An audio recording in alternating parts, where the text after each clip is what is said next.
The Chinggis Khan National Museum of Mongolia is hosting the Chinggis Khan: How the Mongols Changed the World special exhibition from July 2nd to August 25th, 2024, displaying invaluable historical artifacts and items used by the great Khans of the Mongols. The special exhibition unfolds a set of exhibits, some of which were presented at the exhibition in Nantes of France, including the porcelain crafts, crystal mirrors, crystal goblets used during the Yuan Empire, and golden girdles worn by the emperors of the Hunno Empire. The exhibition in Nantes took place between October 13, 2023 and May 5, 2024 at the Nantes History Museum of France and attracted over 250,000 visitors.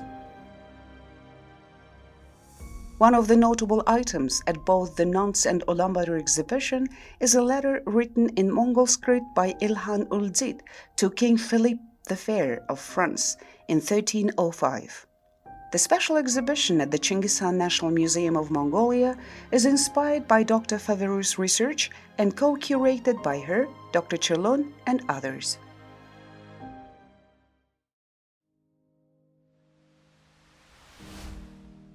Marie Faverou is an associate professor of history at Paris Nanterre University. She has been a member of the French Institute of Oriental Archaeology in Cairo, a visiting scholar at the Institute for Advanced Study in Princeton, and a research associate at Oxford University for the major project Nomadic Empires. Her last book, The Horde: How the Mongols Changed the World, published by Harvard University Press in 2021, is an international bestseller. In her book, Marie Faverou shows that the accomplishments of the Mongols extended far beyond war. For 300 years, the Horde was no less a force in global development than Rome had been. It left behind a profound legacy in Europe, Russia, Central Asia, and the Middle East, palpable to this day. Faverou takes us inside one of the most powerful sources of cross-border integration in world history. The Horde was the central node in the Eurasian commercial boom in the 13th and 14th centuries and was a conduit for exchanges across thousands of miles. Its unique political regime, a complex power-sharing arrangement among the Khans and the nobility, rewarded skillful administrators and diplomats and fostered an economic order that was mobile, organized, and innovative.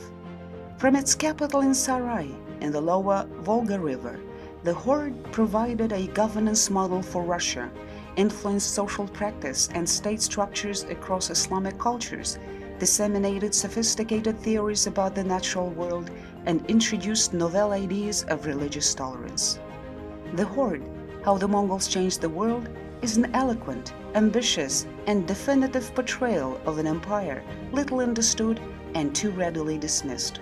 Challenging conceptions of nomads as peripheral to history, Faverou makes clear that we live in a world inherited from the Mongol moment.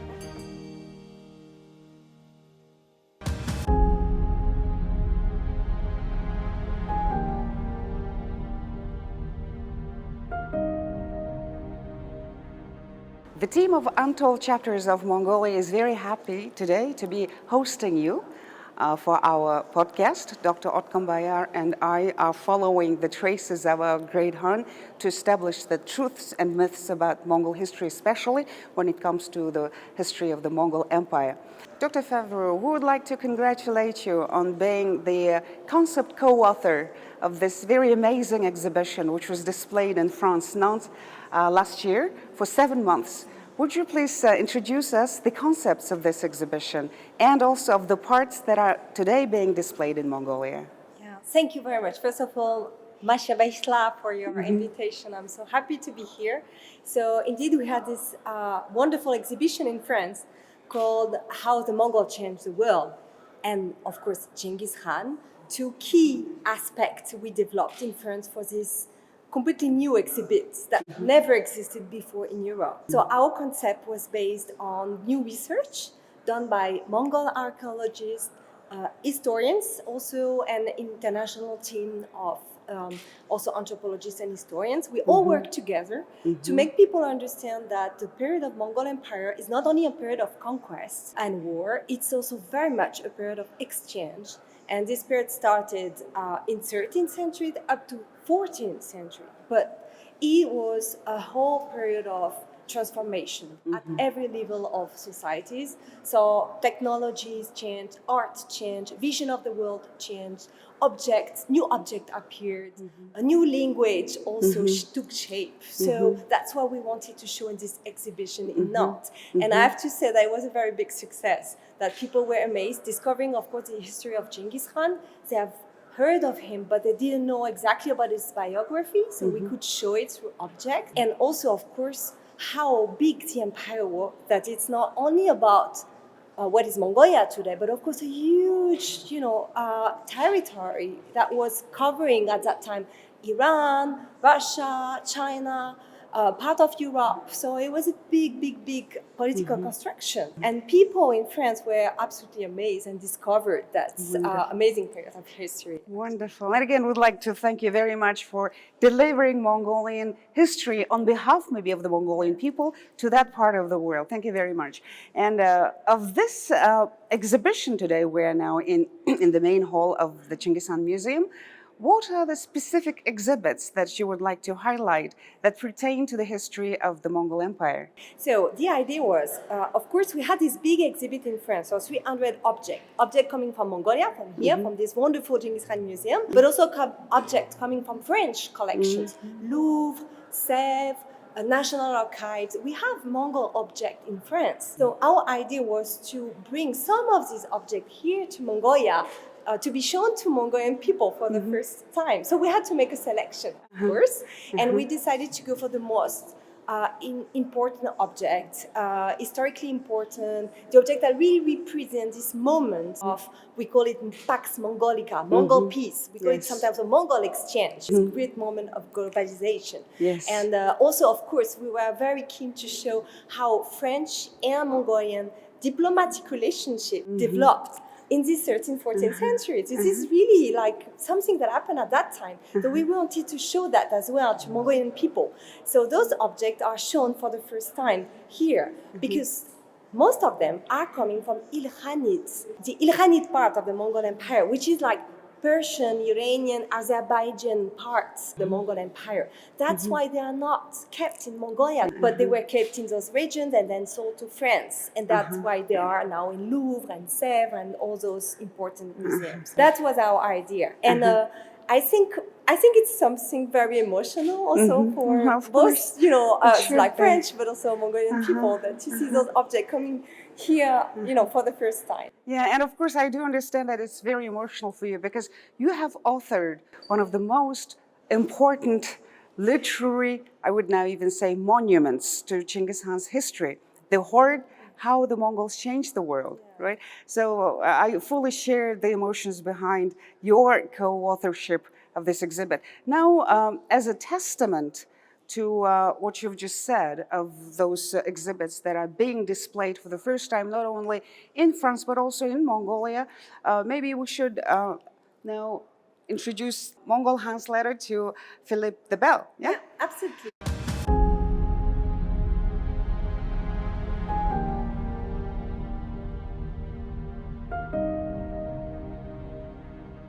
Dr. Otkombayer, at the time this letter was written, what Mongolia looked like? What was happening in Mongolia? Well, it was the time of the farthest extent of the Mongol Empire. That Mongol Empire, as a single unit, ceased to exist. 1260, after the feud between Kublai and Arikbuk for the throne of the Great Khan, the empire was divided into 4 different parts. And in this letter, Ilkhan Urzi, he refers to that fact. And then, after the death of Kublai Khan, when Urzi Timur Khan has ascended to the throne of the Yuan dynasty, there was a restoration of formal unity of the empire. So in the letter, he refers to the name of Timur, Tokta from Golden Horde, etc. So he basically writes to the king of France that unity among the Mongol states has been restored. Even he is referring that the roads have been restored, hinting that now trade flow is going to be free. In that way, this letter is very important. Of course, we do have earlier letters in Louvre and Vatican as well, but this letter is referring to this particular period of Mongolian history. After the demise of Kublai Khan, the Mongol unity of the Mongol Empire is being restored. He's practically announcing this. Forming yeah. French king, whom Mongols consider to be the most powerful sovereign in Europe. So he is indicating that we have restored unity, now free trade is free, and maybe he is indirectly indicating that now it's time to take on Muslims. Because I was tempted to ask, was this a reflection of the third neighbor policy of Mongols of that period? But since they are now thinking of devising of different, campaigns against Muslims, I will abstain from asking this question. Now, what France looked like? Yeah, well, at the time of Old Khan, France is a very powerful kingdom. Actually, if you look at Western Christendom, France is one of the wealthiest and the most populated ones. We think there were like 20 million people in France at that time. So it's a kingdom. There's a king. This king is called Philippe the Fair, and he is a very powerful king. He is also a senior king. If you compare with Old, who just arrived on the throne and just say that in the letter, I just reached the position of Khan chief. Well, then you can see that Philippe the Fair instead is an old ruler in a way. It's been 20 years he's on the throne. So it's a political position is a bit different. At the same time, of course, Mongol Empire is much bigger than France. Mongol Empire is the biggest empire, the biggest power in 14th century, clearly. So it's interesting to see how they talk to each other in the letter, how they address the French king, saying, like, you also an ally since your father and grandfather were allied to us. And I think that's beautiful in the letter to see how there's this memory of the alliance between Kingdom of France and Mongol Empire. As you said, it's an old alliance. We have older letters, and we know that there were already contacts before. So, but now, of course, Philippe the Fair is a leader. Is stronger than the Pope, probably at that time, and he can decide maybe on the crusades that go back to this context of fights from the West, where people wanted to get back what they call the Holy Land, which is basically Jerusalem, and there's a fight between Muslim in Near East at that time and the Western kingdoms. But also it goes beyond that. In the letter, it's very much about peace also. Odzeit say, we made peace in the Mongol Empire. We, descendant of Genghis Khan, is clearly said we made peace. And we connected our roads. It said the word zamud is in the letter. So, and he said, I heard that you are also Frank. So we don't say French at that time, we say Frankish. Frankish. So it's not only the French, but actually also Western Christians, in fact. We heard you also at peace among each other, or trying to make peace among each other. So let's go on this road, because it's good for business, right? And it's also good to be allied, so as we did in the past. So I think it's beautiful to see this young ruler, Odzeit, writing to this senior French ruler, Philippe the Fair, and saying, well, let's go on the path of peace, because there's nothing more beautiful than that. And then, of course, there's the enemy, the common enemy, which is not mentioned in the letter. So, but we think it's not specifically the Muslim, because some Muslims were allied to them, but it's more the Mamluk Sultanate. They had some fight with the Mamluk Sultanate in Egypt and Syria at that time, fights that went back, from Ulegu's time, so it's an old fight. And they want to ally also because they want to be sure that they would control the area that we call today Middle East or Near East. So that's the idea. The father of Odzeit Khan, Arghun Khan, also wrote a letter to Philip the Bel, also asking for this alliance. So was ever this alliance put into reality? I know. This is a very important question, actually. So this alliance, failed and is a big success at the same time. So it's very interesting. So militarily speaking, there were never two armies like a Frankish or French armies going with Mongol armies against the Mamluk, for instance. This never happened. In a way, it's a good thing, I think. But anyway, but what happened is people start to exchange. So we have here these beautiful, magnificent letters, but behind this, there are ambassadors, there are translators, there are merchants. Italian merchants participate in this embassy and others. Artists, craftsmen also exchange their knowledge and transfer their technologies from Mongol Empire to France, from France to Mongol Empire. This is something I was not specifically thought about at the beginning of the alliance, but it happened. Like people start to talk. They start What we call now people to people ties. Yeah, yeah, exactly. That's it. So this is not controlled by the power. This is something that happened. And also something super interesting is, okay, in France at that time, nobody knew about Mongol faces. People didn't know anything about, Mongol or Asian people. They come with this letter and also previous letter. They come in the embassy. They come and they carry gifts. They brought beautiful textiles, silk textiles, imperial textiles that were really manufactured in the Mongol Empire. It's not Chinese, right? It's really Mongol. So they come and they show their tradition. They speak their language. They also show their beautiful faces. And suddenly you see in Western paintings, for instance, Mongol faces. And people talking about, there are other tradition. This is other culture. It's very fascinating. We've never heard of it. And they say, it's not Muslim. It's not what we know because Crusade context. They know about Middle East, but they knew nothing about beyond. And suddenly they hear about what's happening beyond, and they are extremely impressed. Imagine you have this letter. So in France at that time, paper is very rare. It's a very wealthy thing. Nobody would be able to produce such beautiful documents, 3 meters long, Korean papers, beautiful bitik, Mongol script, beautiful red seals. They were amazed at the Philippe the Fair. They think they are the most powerful court in Europe. They cannot produce such documents. And they see that. So that's why they preserved it, actually. That's why it was kept. We have very few documents kept from that period. This intact. Exactly. And so well kept, in a very special room, most precious. I was seen as the most precious document ever. So it gives you an idea of also how the Frankish people perceived the Mongol at that time. And that's also something that is in a way included in this piece of art, in this letter. To add to your question, you see, it's the time when Mongols first came to Europe, 1241, 1242. The general understanding was that the leader of Europe is a Roman Pope, because it was Roman Pope who started sending emissaries to Mongol court. So Mongols were under understanding that Roman Pope is the most important person in Europe. And then later on, they realized that Roman Pope is not the most powerful person. There is a Frankish king, Philippe le Bel, who keeps Pope under him in city of Avignon. It's called Avignon period of papacy. He was not in Rome, under the control of the French king. So then they decided, okay, he is the most powerful king in Europe, and started corresponding with him.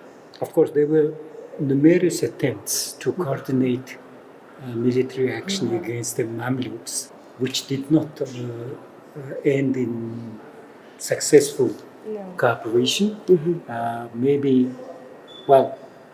King Louis IX was the first who tried to coordinate the action against the Mamluks, but unfortunately, because of the military planning, King Louis IX, when he landed in a fight in a crusade against the Mamluks, he landed in Tripoli, in the other end of Egypt, whereas Mongols were in Syria. So obviously, that crusade was not very successful. It was not. So it did not bear any result. Maybe closest was the attempt of the English king Edward the Longshanks. The viewers would know him from the movie Braveheart. Yeah. But Edward Yeah. in Braveheart is a very old man. Yeah. But when he entered into the crusade, he was still prince. And he really landed in Levant or Lebanon. And Mongol General Samagar moved to support him. But again, King Edward did not succeed in his initial skirmishes with the Mamluks. And then before arrival of Samagar, he concluded peace treaty with Mamluks and left back to England. So, and that left already a room open for Ilkhans and Franks somehow to cooperate, To reconnect. reconnect to fight with the Mamluks. And well, this is the ending period of these attempts because Mongols, in the end, in 1322, they signed the Treaty of Aleppo with the Mamluk Sultanate, never to invade each other. And by then, Ilkhans became Muslims already, etc. So it's 1305, ending period of these attempts. So clearly, yes, militarily speaking, it's a failure. But in terms of business and exchange, it's a success. Very surprised to learn that these high-end hats of European women. Women, the Bokta, look like the Bokta, right? Yeah, looked like the Bokta. I And think so. I read in the Peter Frankopan book that it was actually, the idea was taken from Mongols, and also this The fashion. English order of blue color. Again, it was taken from Mongols. That was very interesting. So that shows how the culture influence came into this. Yeah, this is testament to all kinds of exchanges. This is testament to diplomacy, cultural heritage. I mean, the literacy of the Easterners, namely the Mongols. Yeah, their writing script. I mean, this was a huge, of course. If you see the Red Seal, Yeah. the Chinese letter on the Red Seal says the precious stamp of the Great Han invested by the sky, ever blue sky, to rule over 10,000 foreign peoples. Well, 10,000 is not figure. I mean, it's the Mongolian word of tumeng. Too many. Tumeng, yeah, many. So the fact Thousands of the thousands. stamp was written in Chinese that shows that Ilkhans, they considered themselves to be subordinate to the Great Han in Yuan dynasty. And these stamps were provided by the Great Han of Yuan dynasty to the Ilkhans. The great Han in Yuan dynasty at that time was who? Tumur, Tumur, after Kublai Khan. after Kublai Khan. Yes. But unfortunately, unity ended there. Only the formal submission. That's why Özeit didn't want to take the title of Khan, which is not in the Yes. letter, because he respected his senior, He brother. writes of himself as Sultan. Yeah? Yes, exactly. And he also writes to the King of France as Sultan, which is very interesting. But the titles at that time didn't mean something Muslim. It means powerful ruler.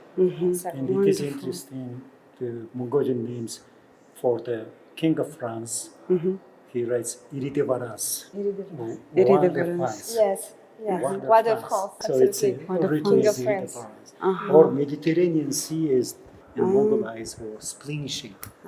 That's why they refer to Mediterranean Sea as Delusi.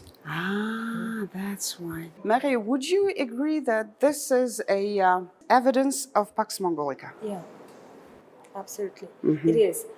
So the object itself, it's Korean paper, it's Mongol batik, it's a Chinese seal, it's the content is about how to connect roads, it's also about how to connect diplomatically. Imagine Mongol Empire is so far away from Kingdom of France. At that time, it's not like today. Communicating is really something you need to want very harshly to make it happen. Yeah. It happens to this letter. It's the people also who carried the letter. So we had 2 Mongol ambassadors. One of them actually was an Italian ambassador, also carrying the letter to the King of France for the Mongol ruler. Behind this letter, we have Italian translation made at that time, by a translator to make the King of France understand what's happening, what's in the content of the letter. And also, this beautiful letter is about peace. It's about how to, like, what is the best and the most difficult things to do when you're a political leader. It's not war, although we can have a lion and enemies. It's how to make peace with your family, descendant of Genghis Khan, but also in the case of the Frankish king with Christian rulers as well. So this is really something that represents, in my eyes, what we call Pax Mongolica. And also, I always say Pax Mongolica, it's not only the Mongol Empire. Of course, the Mongol Empire's leader is behind the Pax Mongolica, but it reached beyond. It goes beyond the frontier of the Mongol Empire. It reached the Kingdom of France, and it reached England, it reached Germany, it reached also Southern Asia, other part of Japan. It's a world phenomenon. That's also what we can see in this document. Wonderful. Now let's go and see another evidence of Pax Mongolica, yeah?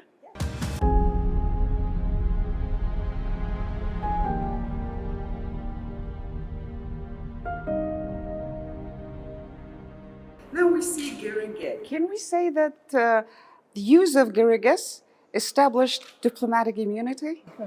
Yes, in a way, it's true. It's like a passport. Because if you receive this, it has been granted by the Khan, what it means, and also you can show it to official places, and people would open up doors for you, give you new horses, fresh water, food, help you on your way, give you translators as well if you need. So for an ambassador, it's something you really need if you want to cross a big Mongol empire at that time.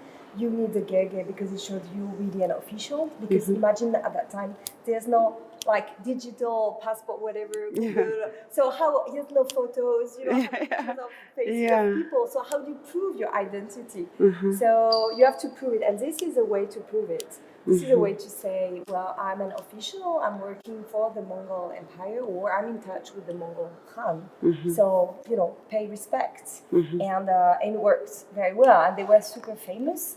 Although in other countries they used some sort of passport, these were more important in a way because it's covered such a huge territory. Imagine it means if you have this passport, you can go from China to Hungary, you can go to Persia, you can go to Anatolia, Turkey, you can go to Russia, you can go everywhere under the name of the Great Khan. So there is no thing we can compare with. Visa free, it's like diplomatic passport. Exactly, it's diplomatic passport. It gives you even more than that because they exchange. They give you new cars, which you need. So it's like the idea. So, but I think it's super interesting for the French. When they saw that, they were fascinated because we don't have the exact same thing at the time of Philippe the Bel, for instance. And it's part of the new administrative tools that inspired the French and the Westerners.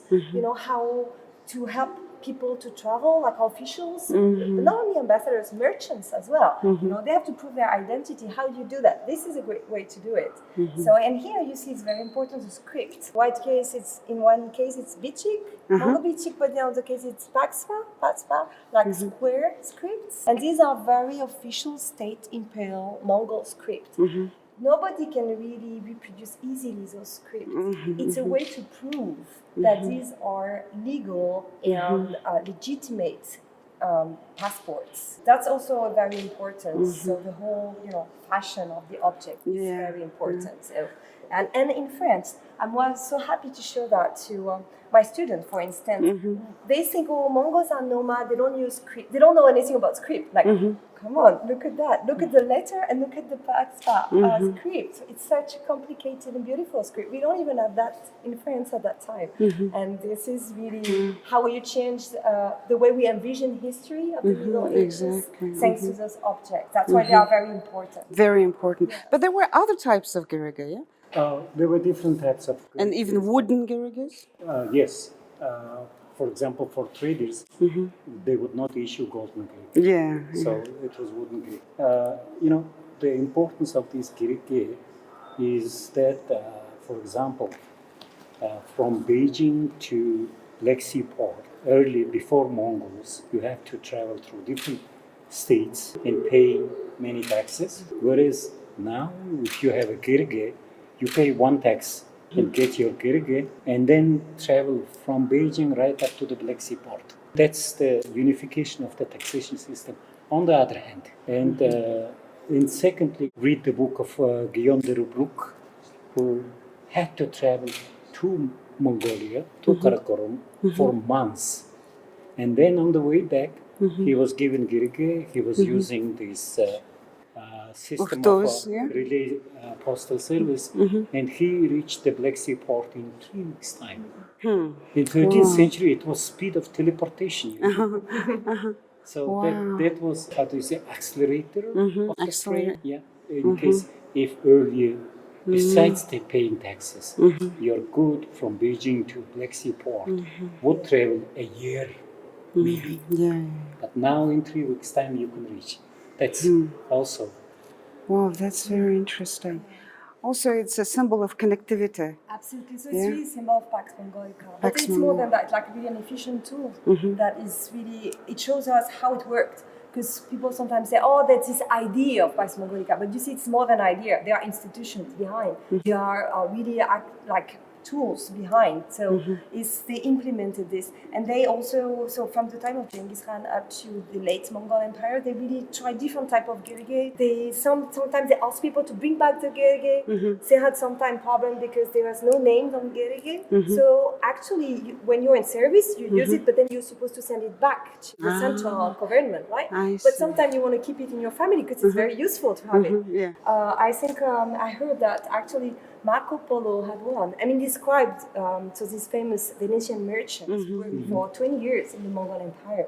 He had one, and he described the gerge system in his book. But we know that in his when he died, he left few objects to his family, and one of them was a gerge. Was gerge. Yeah. But one thing we should learn from these times, because when they have golden gerge, they were given some benefits, like actual real benefits. Yes. Horses, lodging, drinks, food. This time, green passports and the blue passport holders are given nothing.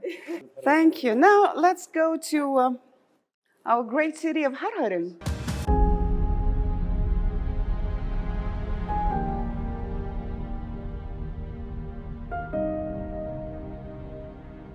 Great. Now we're at the city of Harharin. Please take us on a tour around the city. So this is the city probably in the late stage, probably end of 13th century. So the city was founded by Ögedei Khan, as you know, but it was already, the site was already chosen by Genghis Khan, as we know. And this city is very interesting because it combines modern infrastructures, let's say. So we have big streets. That you can see clearly. Also, this was made on, after archaeological excavations. We have really clear information on the streets. There were 2 big streets at least crossing. Like avenues, Exactly. Prospects. That you could go on with your horses and carts and describe. Sometimes when there's a lot of snow, there's a lot of traffic. So there's big avenues. You would have all those houses. In these houses, you have many kind of different communities living. So we know there were Christian people. We know there was at least one big church in the city, but there was a mosque, probably at least 2 mosques, but maybe more, and also temples. The most important temple was the Buddhist temple that you see here, very high temple, and it was probably the most important religious point of the city, but still. There were these other communities there, and craftsmen as well. So Muslim craftsmen were important. Here you see them represented, outside the wall of the city, but we think they were also Muslim in the city. And the wall all around is not a defensive wall. It's a wall that just shows that it's a kind of sacred space where you could have also high-ranking officials, Mongol officials living in, having their own palace areas. The Khans would come and visit the city, although it's not living within the wall, even if it's outside. So that's the Hans Palace, eh? That could be the Hans Palace. So we are making it hypothesis, to try to understand. But that could be because we know that Hans Palace was probably under Endenzu today. So there will be some excavation, but of course we preserve the area. We cannot dig, there. So, but there were also other palaces outside Khartoum. But Khartoum is also very much made for merchants, foreigners, missionaries. Guillaume de Rebrouck, for instance, important missionaries, Franciscan monk coming to the city, needs, he doesn't know how to live in a ger, right? He needs to live a city life. So that's why the city was made for. And also the city is made for the craftsmen who built the palace, the temples, using bricks they made. With the ground, so it's really mud brick made with the water, Mongol water, Mongol earth. So it's a city made by craftsmen who come from other countries, but in a Mongol way. So it's a real combination of talents and skills.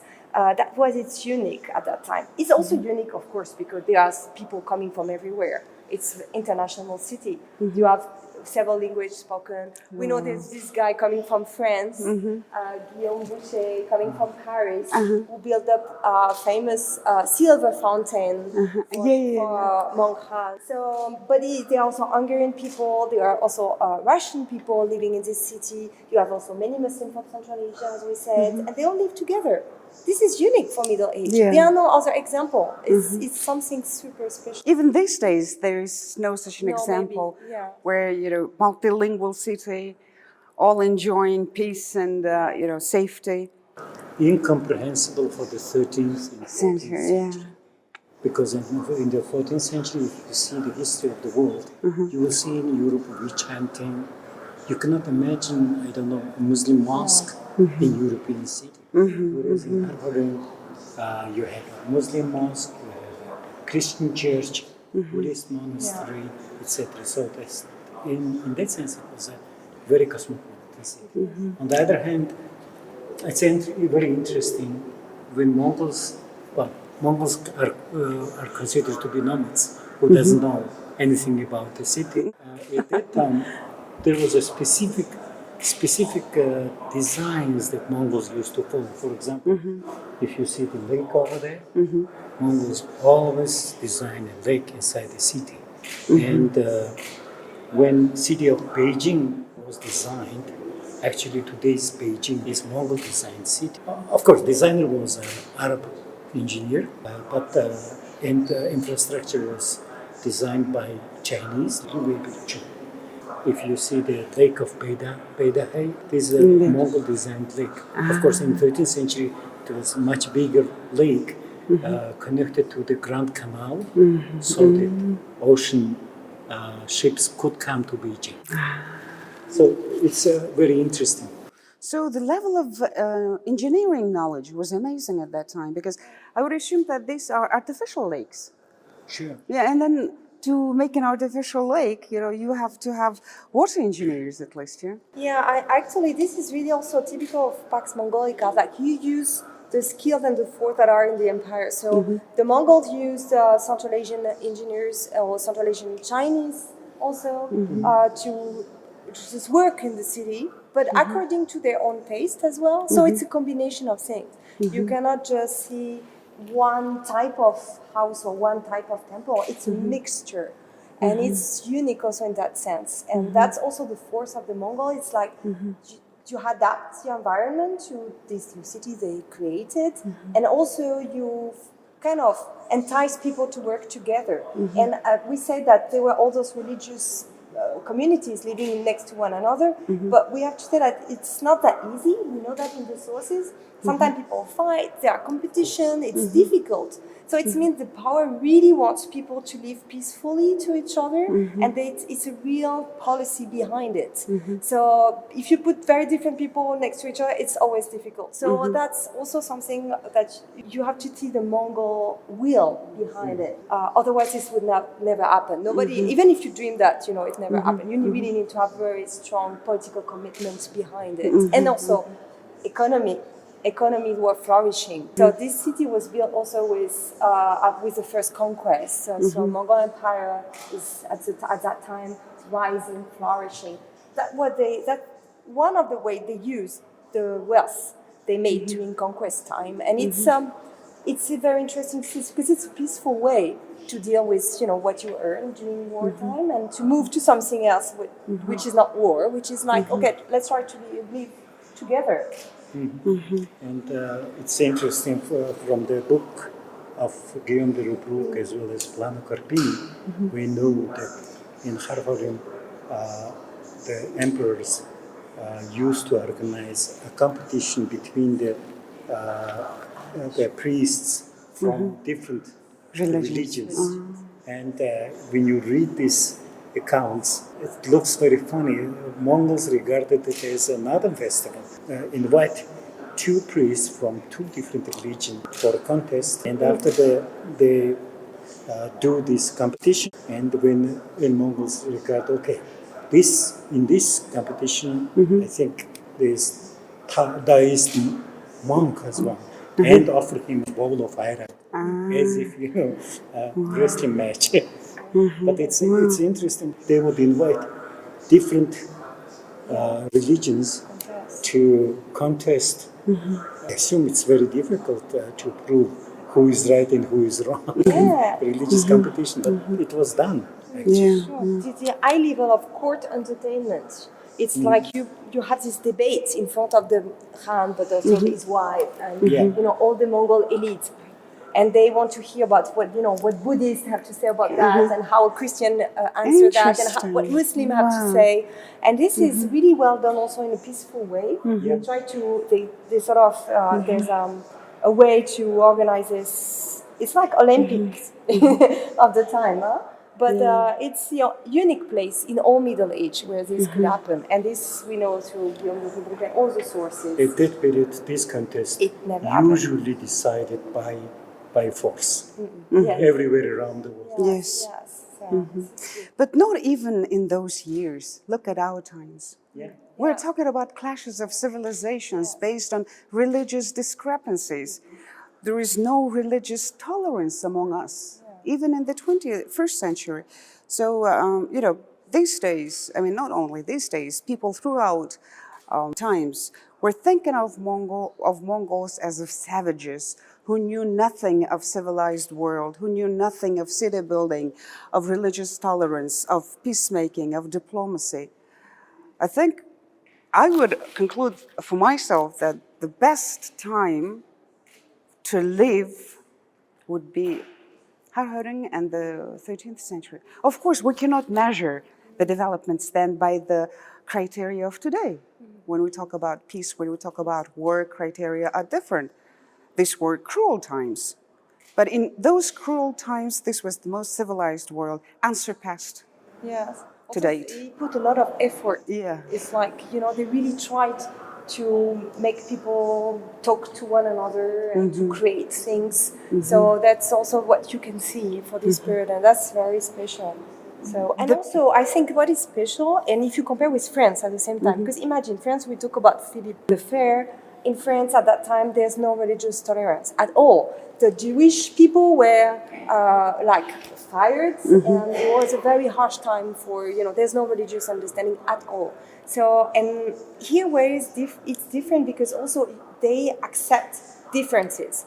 So they say, okay, you can be different. You can be Muslim, it's very different from Buddhist. You can be Christian, and even like Orthodox Christians, very different from Catholic, for instance. And it's fine. There are also Jewish people. Everybody's different, and they have a right to be different and live next to each other. That's also very special, because in Middle Age, usually, the idea is like, we have to be one. Like, we have to be all the same. Speak same language, have the same clothes, have same religions. Yet, it's not the idea. So the Mongol Khan said, it's okay, I tolerate differences, and that's completely unique.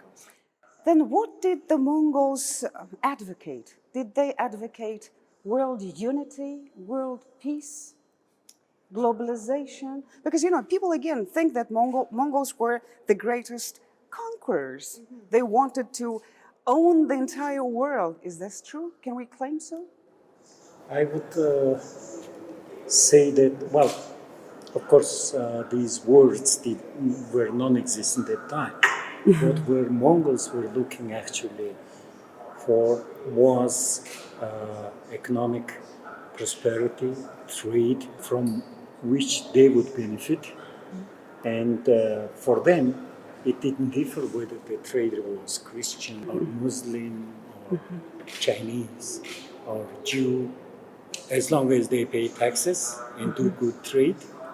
And for example, in 1270, when Teutonic Knights tried to advance the city of Novgorod, and Novgorod has sent a letter to the governor of the Golden Heart in the city of Vladimir, asking for a help. He sent emissaries to the Teuton Knights, and this letter says, your petty conflict hinders the trade of the Great Khan. Immediately stop this. And really, Teutons left back. They were afraid that if they will attack Novgorod, Mongols will come after them. But this shows that the major importance was a trade. We probably could conquer Siberia fully. Yeah. But we we never didn't. did this because trade was not in Siberia. Trade was along the Silk Route. So if you see the roots of Mongol invasion, okay, you may see from political history that Mongols were chasing, I don't know, Jalaluddin, Sultan, etc. But on the other hand, if you see from Central Asia, Mongol invasion goes into three directions. One to Europe along the Caucasian direction of the Silk Route, one to Iran or Persia at that time, going straight to the Baghdad and Damascus further, and one to India. So it's not simply lust of war. I believe that it was also they were seeking economic advantage in their own way. But it did help at that time, because when you earn money, you don't want a war, right?